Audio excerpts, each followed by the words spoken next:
A fire broke out at a hotel in the city of Bucheon on Thursday night, killing 7 people and injuring 12. The authorities are looking into what caused the fire. A small school makes history. An ethnic Korean school in Japan, Kyoto International High School, has won a national baseball championship for the very first time. The match has been officially set for the U.S. presidential election, with VP Kamala Harris formally accepting the Democratic Party's presidential nomination at the DNC. We take a closer look at how her policy towards North Korea differs from her Republican rival, Donald Trump. It's August 23rd, 6 p.m. in Seoul. This is Newscenter.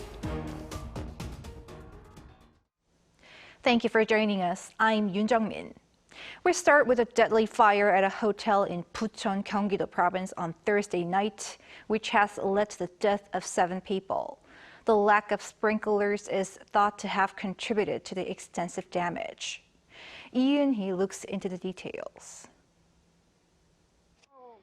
7 people died and 12 others were injured, including 3 critically, in a fire that broke out at a Bucheon hotel on Thursday.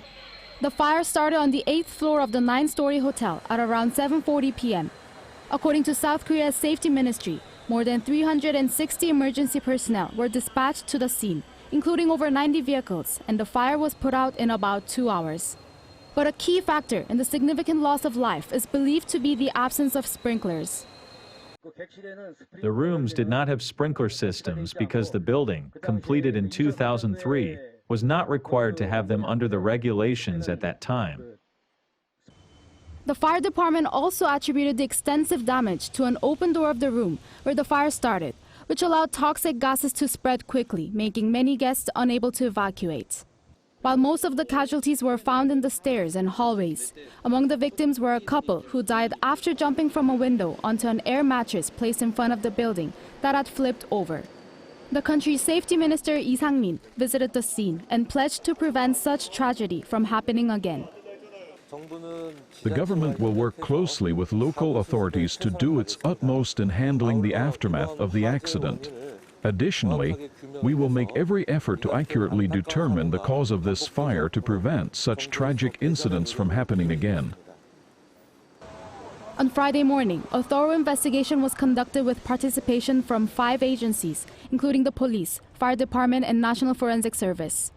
The head of the Scientific Investigation Unit of the Gyeonggi Southern Provincial Police stated that the exact cause of the fire will be analyzed based on the investigation results and other evidence.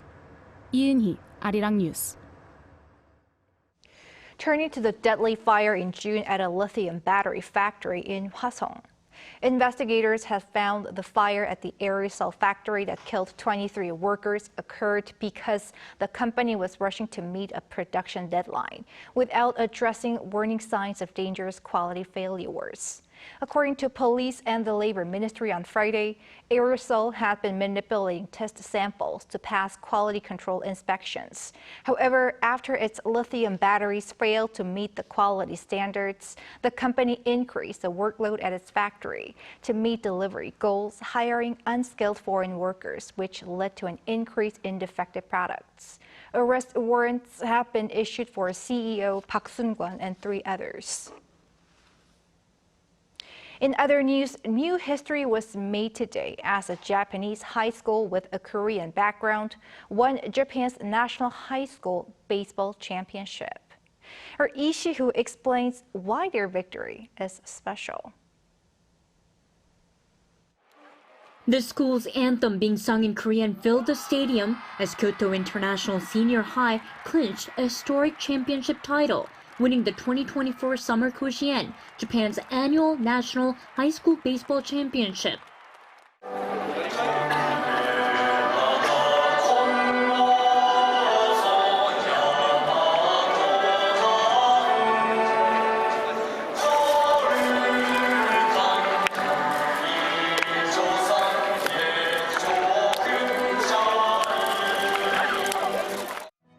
The school was established in 1947 to provide special education to Korean Japanese students. Today, it continues teaching in 3 languages, Korean, Japanese, and English, to around 160 students, of whom around 30% are of Korean descent. Its baseball program was launched 25 years ago, and with continued efforts and support from the community, its team reached the semifinals in 2021 tournament. But history was made on Friday when they beat Kanto Daiichi High 2-1 in a gripping tiebreaker that continued into extra innings, marking the first win by a school with an international background in Koshien's 106 years of history.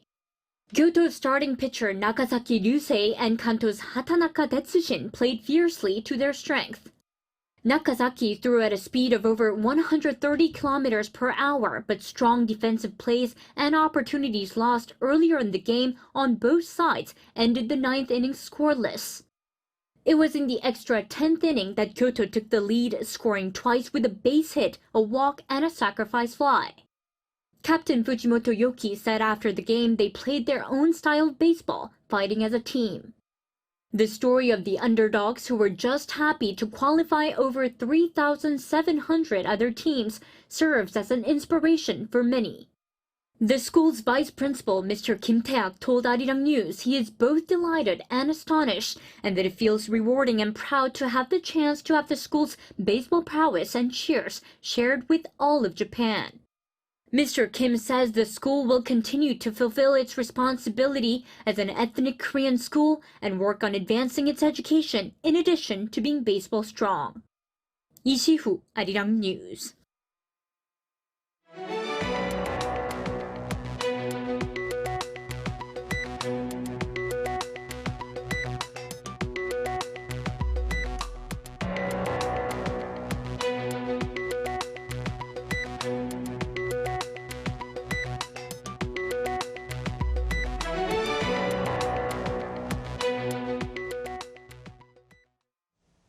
Over in the U.S., Vice President Kamala Harris formally accepted the Democratic Party's presidential nomination. During her acceptance speech, she blasted her Republican rival Donald Trump, saying she will not cozy up to dictators like North Korea's Kim Jong-un. Ji explains more. On the 4th and final night of the U.S. Democratic National Convention in Chicago on Thursday, Vice President Kamala Harris formally accepted her party's presidential nomination, becoming the first black woman and first person of South Asian heritage to be named as a major party presidential nominee. In her speech, she took aim at Trump, saying she would not cozy up to dictators like Kim Jong-un, saying North Korea knows that the former U.S. president is easy to manipulate with flattery and favors. I will not cozy up to tyrants and dictators like Kim Jong-un who are rooting for Trump. They know Trump won't hold autocrats accountable because he wants to be an autocrat himself. Trump has long boasted about his positive relationship with the North Korean leader. During last month's Republican National Convention, the former U.S. president said Kim probably misses him. And throughout his campaign, Trump has repeatedly pointed out the importance of getting along with certain leaders, including those who possess nuclear capabilities. You don't have to imagine what a Harris presidency would look like. You're living through the misery right now. We were respected before Putin respected us. President Xi of China respected us. Kim Jong-un of North Korea respected us. We were respected by everybody in the world. Today we're being laughed at. During his presidency, Trump met Kim 3 times in an effort to get the regime to abandon its nuclear missile programs, but made no tangible progress. Trump has been referring to his efforts on North Korea, implying he could make progress if he returned to the White House. Other than foreign policy, gender gap and economy are also likely to make up major factors in determining the result of the election in November. With just 75 days left until the election, Harris and Trump will now face off in a debate in Philadelphia on September 10. Ji, Arirang News. The Federal Reserve's high-profile conference is in full swing, with its head due to deliver a speech signaling changes in approach to monetary policy. Our Moon Hae-ryun has the details on what to expect. Central bankers from around the world are gathering at Jackson Hole, Wyoming to attend the Federal Reserve's annual conference, where Fed Chair Jerome Powell could shed some insight on potential rate cuts. Powell is due to make a speech on Friday morning local time, amid expectation that the Fed will cut its benchmark interest rate in September, after July's session minutes showed a vast majority of members favoring a cut. Although it is yet unclear how big the reduction will be next month, analysts say that policymakers have the signs needed to make this decision. We've already seen that unemployment has risen almost a full percentage point off the lows. And I think that all the data is there for the Fed to start cutting. U.S. unemployment rates have risen steadily, going from 3.7% in January 2023 to 4.3% in July this year, which is the highest seen in 3 years. This, along with the fact that inflation is cooling towards the Fed's target 2% rate, are some justifications for why a September rate cut could be due. The unemployment rate stoked fears of a recession in the world's biggest economy, but more encouraging data from retail sales last month provided reassurance that it remains resilient.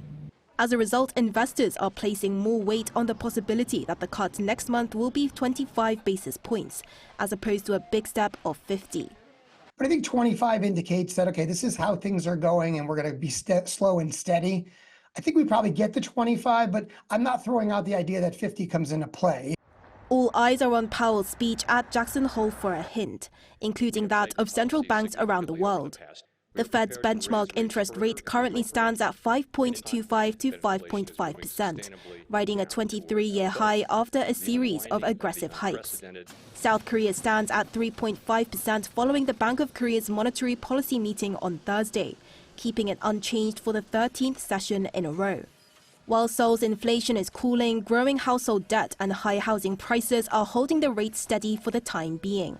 However, with the Fed poised to make its cut in September and the two countries' benchmark interest rate gap at its biggest ever, the BOK could also make a move in its next session.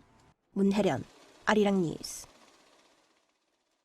Russia's President Vladimir Putin accuses Ukraine of attempting to strike a nuclear power plant in the Kursk region, where the fighting continues. Our Yoon-jin has more. As Ukrainian forces continue their offensive push in Russia, according to Reuters, Russian President Vladimir Putin on Thursday accused Ukraine of attempting to attack Russia's Kursk nuclear power plant. Located on the Sime River, the Kursk plant supplies about half of the electricity used in the Black Earth region of southern Russia. The acting governor of Kursk reported to Putin that the situation at the plant was stable. Putin had no documentary evidence to support his accusation, but Moscow has alerted the UN nuclear safety watchdog about the situation. The IAEA Director General Rafael Grossi said he plans to visit the plant next week to assess the situation and is expected to meet with President Zelensky afterward. Meanwhile, Ukrainian President Volodymyr Zelensky on Thursday visited the Sumy region, from where his forces staged major offensives in Kursk. He met with his military's top commander and received reports on the operational situation in all active combat zones. According to reports on Thursday, Russia dropped 2 guided bombs on civilian infrastructure in Ukraine's Sumy region, one of which killed 2 people and injured another. In a speech at a veteran forum on Thursday, Zelensky reiterated that Ukraine's recent incursion into the Kursk region was part of a systematic effort to end the 30-month-old war on Kyiv's terms. Yoon-jin, Arirang News. The Bank of Korea says that recovery in private spending will gather pace after the second half of the year, but may face a bumpy road due to the country's chronic problems such as the low birth rate and aging population. The BOK said on Friday that the country's private spending has been slow due to the high debt and an economic slump. But it predicts that households' real purchasing power may improve during the second half of the year, aided by a rise in wages and progress in disinflation. With the costs of goods seemingly getting more expensive by the day, more of the younger generation are turning to secondhand shops. There are a couple of reasons behind this. Our An Sung-jin takes a closer look at this trend. Vintage clothes shopping is like searching for a hidden gem. This vintage pop-up store in the Hongdae area of Seoul says most of its customers are in their 20s and 30s. T-shirts here cost around 4,000 to 5,000 won, which is very cheap, especially for the younger generation, which is still financially dependent. Those reasonable prices are also what attracts young people to vintage clothing stores. It's also cheaper most of the times, and sometimes it's even upcycled, so there's a new twist to the item. Yeah, you can also find good items for a lot less money if you look around. This is known as underconsumption core. I talked to a content creator who explains a bit more of this trend in detail. So underconsumption is mindfully consuming less. So whatever you have, just using it to the fullest. So it's a pushback to overconsumption. They started underconsumption. So going to thrift stores would be a form of underconsumption because you're more mindful of what you buy and you bring into your home. It's not only fashion that's been affected by this trend of opting for affordable means. According to the Korea Federation of Bookstore Association, 2 major secondhand bookstores have seen their number of branches increase each year from 2015 to last year. From vintage clothing to buying secondhand books and furniture, undercore consumption claims to reject excessive consumption and pursue a simple lifestyle. A professor adds that there is more to the scope of this trend. People are now moving away from YOLO to YONO, which is you only need one. It ties back to minimalism and advocates for reducing consumption. Buying vintage clothes has already been around for a while, yet it's trending even more among the younger generation these days because in the midst of materialism, such old items seem to appeal to them with history and uniqueness. The steady selling of vintage items not only reflects the younger generation's pursuit for uniqueness, but amid the rising cost of living, it's also a pushback against overconsumption. An Sung-jin, Arirang News. Capital Seoul has seen a record number of tropical nights amid a scorching heat wave. The total number of tropical nights in Seoul has hit a record 36 so far this year, including 3 before the current streak began on July 21st. That's the largest since modern weather observations began in Seoul in 1907. Jeju Island also recorded its 39th consecutive tropical night, recording its second longest streak after 2016. Tropical nights are expected to continue nationwide on Friday night and in central and coastal regions over the weekend.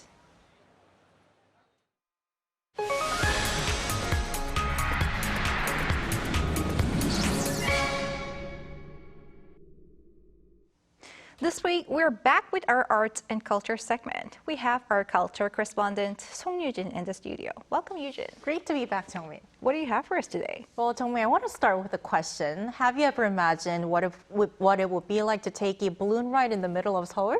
Balloon? Not really, but it sure sounds fun. I wonder why you asked. Well, it's quite hard to imagine, but those who are interested, you can actually make that dream into a reality from today. Let's first take a look. It's a typical weekday afternoon in central Seoul. The sun is still high in the sky, but a giant moon begins to rise, slowly making its way above the tall trees and skyscrapers. This isn't just any moon. It's Seoul's first helium balloon ride, SEOULDAL. The name SEOULDAL combines Seoul with 달, the Korean word for moon. While it may resemble a traditional hot air balloon from the outside, it's different on the inside. The biggest difference compared to a hot air balloon is that a hot air balloon rises by heating air with fire, which causes a hot air to lift the balloon. But in the case of a gas balloon like this, it uses helium, a gas lighter than air, to float. SEOULDAL doesn't use fire, making it safer since helium is a non-flammable gas. From Friday, this attraction is open to the public following a 6-week trial run. I had the opportunity to take a ride myself. So this is a SEOULDAL, or the Moon of Seoul gas balloon.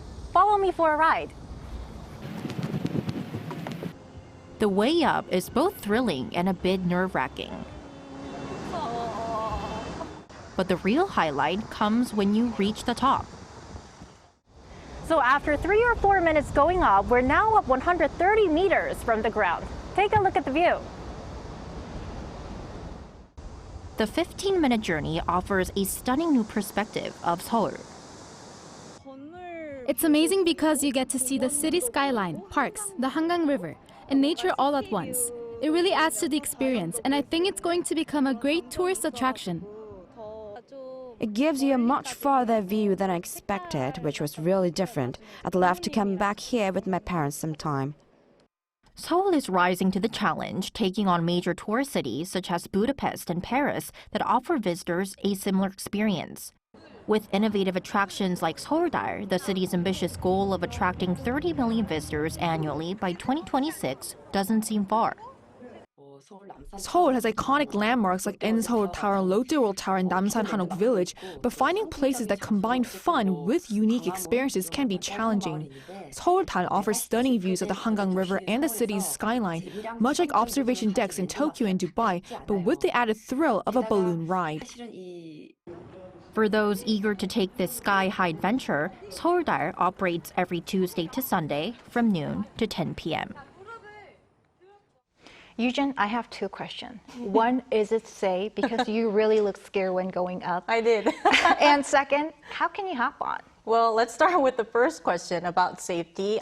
Based on my experience, because I actually rode the ride 2 times, although I was a bit scared, and based on the rigorous safety test, I can say that rest assured. And I want to say the reason why I look so scared is because I'm actually really scared of heights, but I made it. You made it. Right, so the SEOULDAL balloon received its safety certification from the Korea Institute of Aviation Safety Technology early last month before it began its trial runs, and the city made sure the aircraft was thoroughly inspected in 56 different areas, which include flight performance to safety management. And plus, it also complies with international safety standards, including those set by the European Union Aviation Safety Agency, European Industrial Standards, and the U.S. Federal Aviation Administration's regulations. So if you're interested and you're thinking about trying it out, tickets don't need to be bought in advance. You don't have to make reservations. For adults aged 19 to 64, it costs 25,000 Korean won, roughly $18. And for those between 36 months and 18 years old, as well as seniors aged 65 and above, the tickets are cheaper. It's 20,000 Korean won. All right. And you mentioned in your report that Seoul is aiming to attract 30 million visitors annually by 2026. How? Right, so SEOULDAL is actually one of the many unique and new attractions that the city government is rolling out to really attract more inbound tourists to the South Korean capital. Now, to give more examples, for instance, the world's first hotel on a bridge, the Sky Suite Hangang Bridge Seoul, just opened last month. It's about 144 square meters, or roughly 3/5 the size of a tennis court. You're just seeing the hotel footage right now. It used to be a cafe perched above the Hangangdaegu Bridge in Yongsan-gu district, right in central Seoul. And there's also the Seoul Ring, said to be the largest spokeless Ferris wheel in the world. It stands 180 meters tall, so higher than the SEOULDAL. It's said to be built in Haneul Park in Sangam-dong Mapogu district by 2027. And if you ride this Ferris wheel, you'll be able to see the Hangang River, downtown Seoul, Namsan, and even Bukhansan Mountains from above. And these are all part of Seoul's effort to make the city a must-visit destination. Our culture correspondent, Song Yujin, thank you for your great report. My pleasure.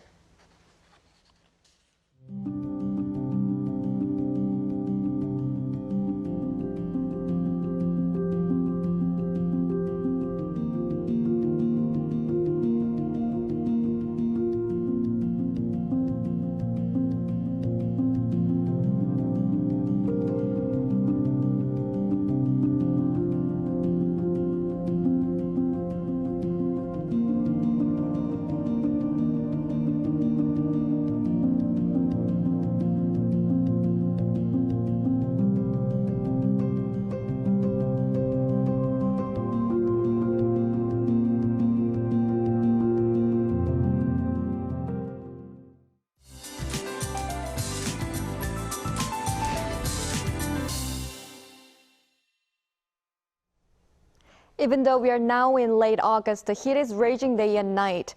Yesterday, Seoul broke its own all-time record for the number of tropical nights with 33. The number of days under heat waves is the third highest at 25. A heat wave of around 33 degrees Celsius is predicted for this weekend, so caution is necessary.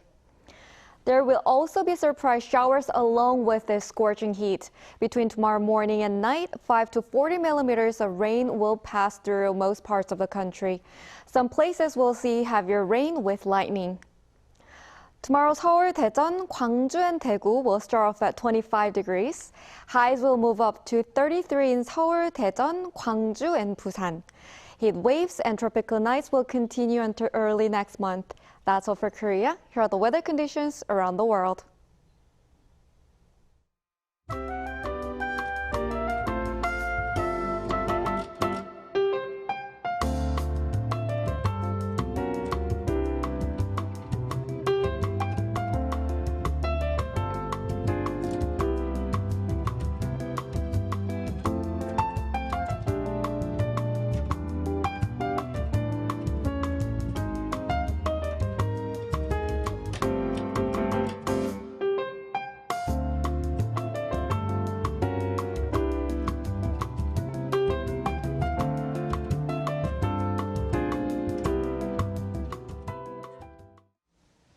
That is Newscenter for tonight. Thank you for watching. A panel session coming up.